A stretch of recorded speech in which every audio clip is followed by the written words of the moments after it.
Welcome to Frederik Today, the podcast where we tackle bold ideas, dive deep into actionable insights to manage entrepreneurship journey. I'm Frederik Van Lierde, and today we're stepping into a realm that doesn't get much love in startup circles, the so-called boring industries. Think logistics, manufacturing, or even waste management. These are sectors that might not spark excitement at dinner parties, but can offer incredible opportunities for savvy entrepreneurs willing to dig deeper. If you've ever thought about building a startup in one of these unsexy sectors, or you're just curious about what makes them so lucrative, stick around and check the description for the sections we're covering today. You can skip straight to your favorite part or listen to the full episode for a detailed roadmap. Let's start by addressing the elephant in the room. Why would anyone choose to build a business in a boring industry? These industries might seem dull, but they're often the backbone of the economy. Think about supply chain logistics or industrial maintenance. They might not trend on social media, but they're indispensable. And here's an insight. Most of these industries haven't seen significant innovation in decades. That creates a perfect storm for startups. Less competition, deeply entrenched inefficiencies, and plenty of room to modernize. The opportunities are everywhere if you know where to look. So why are these industries overlooked? It's simple. They lack glamour. Entrepreneurs want the next big consumer app or social media trend.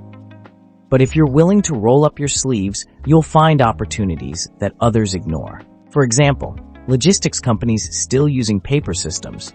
You could streamline that with an affordable cloud solution. Or in waste management, creating apps to optimize collection routes could save cities millions. The opportunities are boring, sure, but they're also gold. How do you actually find a good opportunity in one of these industries? The answer is simple. You go where the inefficiencies are. Start by talking to people who work in these sectors. Factory managers, truck drivers, maintenance crews. They're the ones living these problems every day. They'll tell you where the bottlenecks are. Here's an example. A friend of mine looked into industrial cleaning. Sounds dull, right?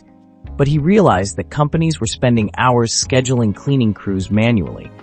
So he built a simple scheduling app. It wasn't flashy, but it solved a major headache.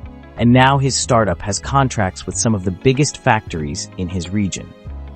Your job isn't to reinvent the wheel. It's to find small, overlooked problems and fix them.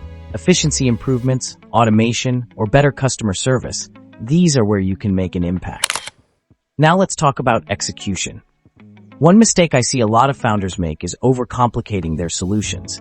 They think they need advanced AI or some groundbreaking tech to disrupt an industry. But in reality, boring industries thrive on simplicity. Here's a rule. Make things easy for your customers. They don't want a flashy app with a million features. They want a tool that's reliable and easy to use. If you can save them time, money, or hassle, you've already won. Let's look at Dropbox as an example. When it launched, it wasn't the most advanced cloud storage. It was the easiest to use. That's the mindset you need. Don't aim to dazzle.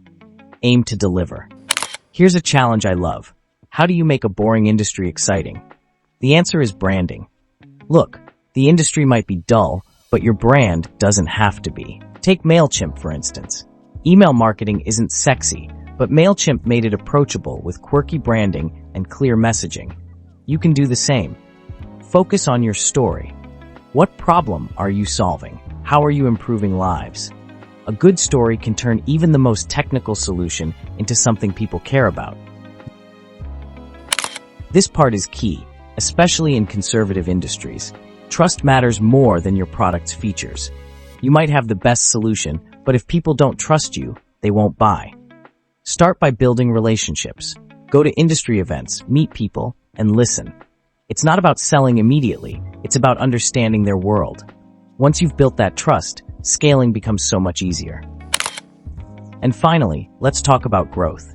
It's tempting to scale quickly, especially when you're gaining traction. But in boring industries, scaling too fast can hurt your reputation. These sectors value consistency. If you grow without maintaining quality, you risk losing the trust you worked so hard to build. So take your time, expand carefully, and reinvest in infrastructure as you grow. So there you have it.